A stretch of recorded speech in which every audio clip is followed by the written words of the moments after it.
school and they're happier and they'll be more productive if they are allowed to do what they want. The idea that we must throw money and create more and more government programs is why we've got this impossibility. The rural Alaskans have a different culture than what we have in urban Alaska, and certainly in the lower 48. They understand what's best for their educational needs in rural Alaska, and to have them try to obey the tests that are going to be coming their way is totally ridiculous, and it just shows you what happens when you create the federal power to do something good. It turns into something ugly and unintended. Give me the bird, Bob. Thank you. Mr. Haase, you have 60 seconds. We used to have a world where people, when they got out of school, or even while they were in school, they went into the apprentice program. And we need to get back to that. We need to get these 15, 16, 17-year-olds hooked up with a mentor. We'd be better off to pay them to stay in school and buddy them up with the firemen. Let them rub elbows with policemen. Let them rub elbows with the electricians. That'll keep them away from these drug dealers.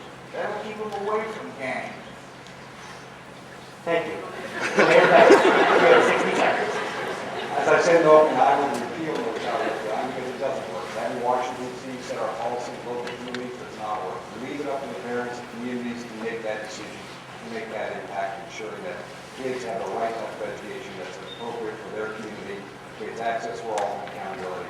And Ted, just to finally respond, I've heard this now from you twice today. And the fact is, you have no clue what I went through in my life. My father died at 10, my mother at 34, had to raise 6 kids. And I'm proud to say today, helping my mother, my family business, that every one of my siblings put on higher education. If I helped them get that happen, my mom was proud of it.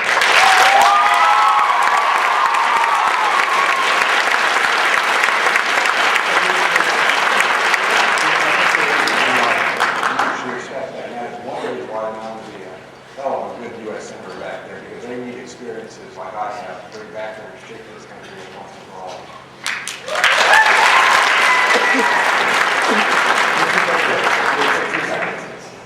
What Mark just said highlights the fact that all of us are different. And that's the problem I have with the child left behind. It's based on the idea that we're going to have standardized testing. But I've never met a standardized kid. I've never been to a standardized district. We're a country that prides ourselves on individualism. And yet we have a system out there that's all about conformity. We've got to get the kind of educational system that prepares people to succeed in life. It's got to do 3 things. It's got to teach you to think critically, teach you to walk in someone else's shoes so you can be compassionate, show respect for different cultures. Respect is very important. The third thing we need to do is make sure we can exercise our intellectual curiosity to be creative. Because imagination is where innovation comes from. It's where change comes from. It's where success comes from. And that's what an educational system can do. We cannot do it by forcing everyone to be just like the person sitting next to them. Thank you. We will conclude the debate with a lightning round question. What is one thing you respect about the candidate to your right?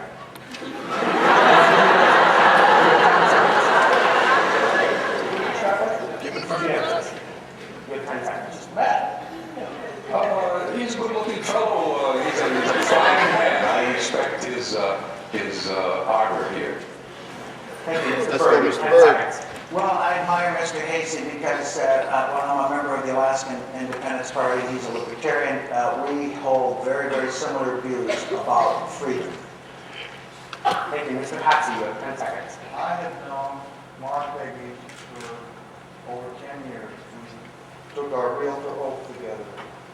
And I have watched him take on some really tough challenges, and he's not backed down one time, not once. I introduced him to my youngest daughter as the future governor of Alaska. I never dreamed I would be sitting next to him, running for the same seat in Congress.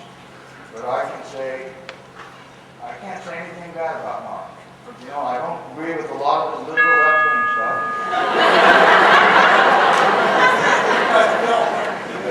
Mayor Begich, you have 10 seconds.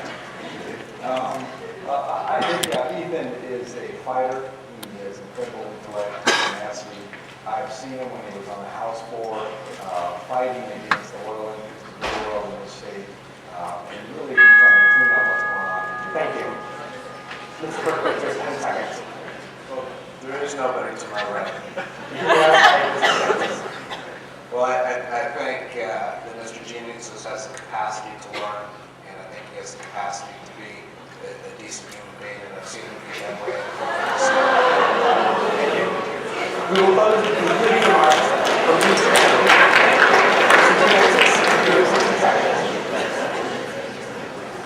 I was going to read the same opening statement, but I will put that away and just make this one final point. And I will make it with respect to Mr. Stevens and to Mr. Begich. Mr. Stevens has sat in the Senate for 40 years. As of yesterday, he's a convicted felon. He's running now as a convicted felon. I think that's enough time, 40 years. Mr. Begich is 46 years old. He wants to sit in the Senate for the next 40 years and do what Mr. Stevens has done. I want to go to the Senate for 2 years only, open and more. You will have a far better choice 2 years from now to replace me for the remaining 4 years of my term.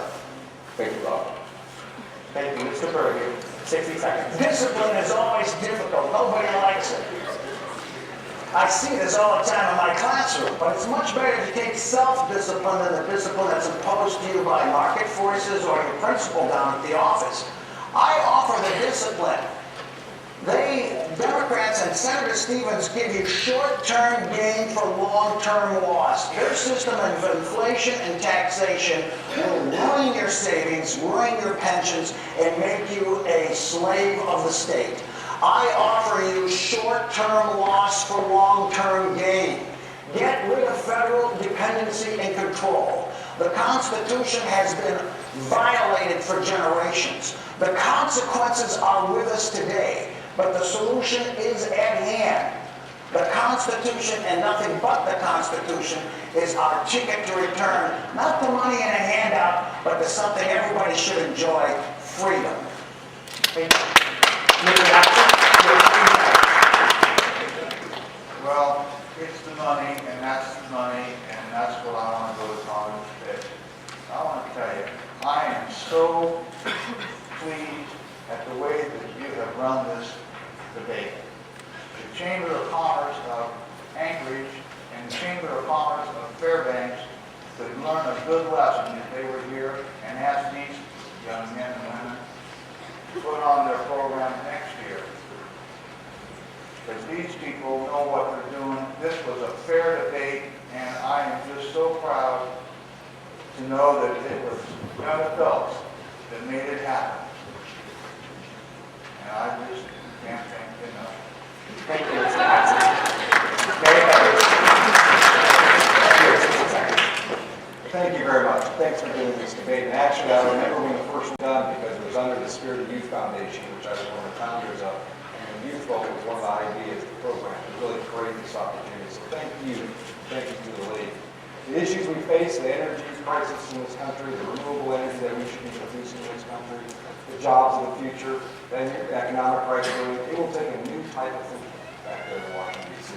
Someone who understands it's not about personal attacks, it's about bringing people together, Republicans and Democrats, solving the problems that we face and actually getting real results. As I've done here as your mayor in Anchorage, and those folks that are listening, the work I've done statewide as mayor of Anchorage, I think there's a huge opportunity to bring a different type of experience back there that understands what's going on the ground. What families are feeling, maybe the energy crisis, economic crisis. So I'm hopeful that this election in the next 7 days will bring out the best in people. You will be voting for the future of this great state. I would be honored to have your vote November 4th. Thank you. Thank you. Mr. Berkowitz, you have 60 seconds. There's work to be done. There's great things for us to accomplish, but we're not going to get them done if we keep doing things the same way they've been tried in the past. Those old ways aren't working. It's time for a change. It's time to get away from the politics that's about hatred and anger and division. We're at our best when we practice politics that's about hope and optimism and reason. And that's why I'm calling on you to be part of the change that this country needs. We can be better than we've been. And we need to change, because if we don't change, we will stagnate.